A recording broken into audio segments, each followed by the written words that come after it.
రాష్ట్ర ముఖ్యమంత్రి నారా చంద్రబాబు నాయుడు విజన్ 2047లో భాగంగా ప్రతి కుటుంబం ఆర్థికంగా బలపడాలని, ఆరోగ్యంగా, ఆనందంగా ఉండాలనే ప్రతి వ్యవస్థలో మార్పులను తీసుకొని వచ్చేందుకు కృషి చేస్తున్నారని కాకినాడ సిటీ ఎమ్మెల్యే వనమాడి కొండబాబు పేర్కొన్నారు. అందులో భాగంగానే మత్స్యకారుల జీవితాలను మార్చేందుకు కేస్ కల్చరల్, సీవిడ్ కల్చరల్ ను ప్రోత్సహించేందుకు చర్యలు చేపట్టడం జరుగుతుందని ఎమ్మెల్యే వనమాడి కొండబాబు తెలిపారు. కాకినాడ హోప్ ఐలాండ్ ను కాకినాడ సిటీ ఎమ్మెల్యే వనమాడి కొండబాబుతో కలిసి రాష్ట్ర మత్స్యశాఖ కమిషనర్ డోలా శంకర్ పర్యటించి అక్కడ నూతనంగా మత్స్యకారులకు ప్రత్యామ్నాయంగా కేస్ కల్చరల్, సీవిడ్ కల్చరల్ ను ప్రోత్సహించేందుకు అనువైన ప్రాంతాన్ని పరిశీలించారు. ఆ ప్రాంత మత్స్యకారులకు కేస్ కల్చరల్, సీవిడ్ కల్చరల్ పై మత్స్యశాఖ అధికారులు అవగాహన కల్పించారు. ఈ సందర్భంగా సిటీ ఎమ్మెల్యే వనమాడి కొండబాబు, రాష్ట్ర మత్స్యశాఖ కమిషనర్ టి డోలా శంకర్లు మాట్లాడుతూ రాష్ట్ర ముఖ్యమంత్రి నారా చంద్రబాబు విజన్ 2047లో భాగంగా మత్స్యకారుల జీవన శైలిని మార్పు తీసుకుని వచ్చేందుకు ప్రత్యామ్నాయంగా క్రేజ్ కల్చరల్, సీవిడ్ కల్చరల్ ప్రోత్సహించేందుకు చర్యలు తీసుకోవడం జరిగిందన్నారు. అందులో భాగంగా హోప్ ఐలాండ్లో ఇందుకు అనువైన ప్రాంతంగా గుర్తించడం జరిగిందని వారు చెప్పారు. రాష్ట్ర ముఖ్యమంత్రి విజన్ 2047లో భాగంగా ప్రతి కుటుంబం ఆర్థికంగా బలపడాలని, ఆరోగ్యం, ఆనందంగా ఉండాలనే ఉద్దేశ్యంతో మత్స్యశాఖలో కూడా ప్రత్యామ్నాయంగా అభివృద్ధి చెందే విధంగా చర్యలు తీసుకోవాలని సూచించడం జరిగిందని, అందులో భాగంగానే ఈ ప్రాంతంలో పర్యటించడం జరిగిందని వారు చెప్పారు. ఈ కార్యక్రమంలో మత్స్యశాఖ joint director Lal Mohammed, marine joint director Suresh, Kakinada DFO Kommu Karunakumar, east Godavari DFO Krishnarao, SIFT principal Sumalatha, రాష్ట్ర అగ్నికుల క్షత్రియ కార్పొరేషన్ డైరెక్టర్ పందాడి రాజు, నాయకులు బలసాడి రంగారావు తదితరులు పాల్గొన్నారు. ఇవన్నీ చిన్న చిన్న స్టెప్లు. మా పెద్ద స్టెప్ లాస్ట్ వరకు అక్కడ వెళ్తాము. ఓకే, అది మేము ఎందుకు అంత కాన్ఫిడెన్స్గా ఉన్నామంటే, ఇప్పుడు వనామీలో సాగు చేస్తున్నాము. వనామీ తల్లి రేయి పిల్లలు మన దగ్గర లేవు. ఎక్కడి నుంచో ఉండే హవాయి నుంచి యుఎస్ అనేది తెచ్చుకొని చేస్తున్నాము. ఓకే, ఇటు వరస్ట్ కేసు ఏమైనా అయితే మనకు ఆల్టర్నేటివ్ లేవు. ఓకే, ఇది ఆదాయం పెంచడమే కాదు, ఒకవేళ ఏమైనా అయితే బ్రూడర్స్కి ఏదైనా ఇవ్వచ్చు. అయితే నెక్స్ట్ ఆల్టర్నేటివ్గా మన ఫార్మర్స్కి వేరే ఉపాధికి ఏమిటని, ఇక వేరే ఏం పెంచాలి.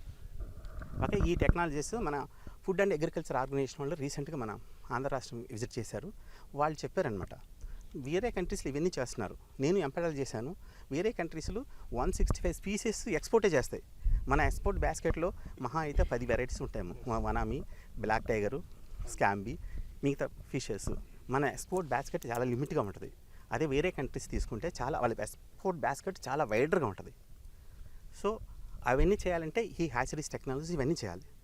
సో ఈ ఫుడ్ అండ్ అగ్రికల్చర్ ఆర్గనైజేషన్ వాళ్ళతోటి మేము అనుసంధానం అయ్యి వేరే వేరే టెక్నాలజీస్ అక్కడి నుంచి అలా ఇంపోర్ట్ చేసుకొని లేదా టైఅప్ చేసుకొని ఇక్కడ చేసుకొని మన ఆదాయ మార్గాలను ఎక్కువగా పెంచుకోవాలనుకుని దానికి ప్రణాళికలో భాగంగా మా టీం అందరం కలిసి ఇక్కడికి వచ్చాము. నేనేమంటే 2047 వరకు ముఖ్యమంత్రిగా చంద్రబాబు నాయుడు గారు ఉండాలి.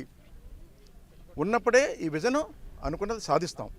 అందులో భాగంగా ఈరోజు చూద్దాం, ఇక్కడ హోప్ ఐలాండ్కి వచ్చాం. అందులో భాగంగా ఆ విజన్ సంబంధించి అవకాశాలు ఇక్కడ ఉన్నాయి. ఈ హోప్ ఐలాండ్ ఉంది, ఇక్కడ చూసాం. మనకి 2 కల్చర్లు ఉన్నాయి ఈరోజు ఈ రాష్ట్రంలో. ఫిషరీస్ డిపార్ట్మెంట్ ద్వారా చేసే కల్చర్లు 2 ఉన్నాయి మనకి. ఇక్కడ కేజ్ కల్చర్ ఒకటి ఉంది.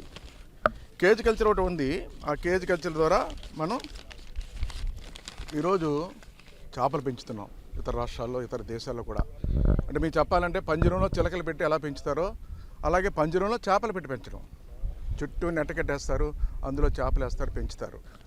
దాని మీద కోట్లాది రూపాయల ఆదాయం తీస్తున్నారండి. ఆ రోజు కూడా మేము విజన్ 2020 డాక్యుమెంట్లో ఉంది ఇది, కానీ ఎవరు చేయలేకపోయారు. ఈరోజు అటువంటి కల్చర్ చేయడానికి ఇక్కడ సీసైడ్ ల్యాండ్ అంతా కూడా చాలా ఉపయోగించుకోవచ్చు ఈ ప్రాంతాన్ని.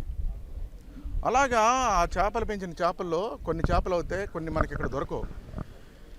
వేరే దేశాల్లో పెంచుతున్నారు వాళ్ళు, కోట్లాది రూపాయల ఆదాయం తీస్తున్నారు. అలాంటి సీడ్ ఇక్కడ తెచ్చుకుని ఆ కేజ్ కల్చర్ చేసినట్టయితే ఇక్కడ ఆర్థికంగా బలపడతారు. అందరూ కూడా లక్షలాది మంది ఆర్థికంగా బలపడతారు. కోట్లాది రూపాయలు ప్రభుత్వానికి ఆదాయం వస్తుంది. 2 వస్తాయి ఈ రోజున. ఆ విధంగా ఇప్పుడు ఉంది మన అక్వాకల్చర్ సీడ్ అంతా వేరే దేశాల నుంచి సీడ్ తెచ్చుకుంటున్నాం, ఇక్కడ కల్చర్ చేస్తున్నాం.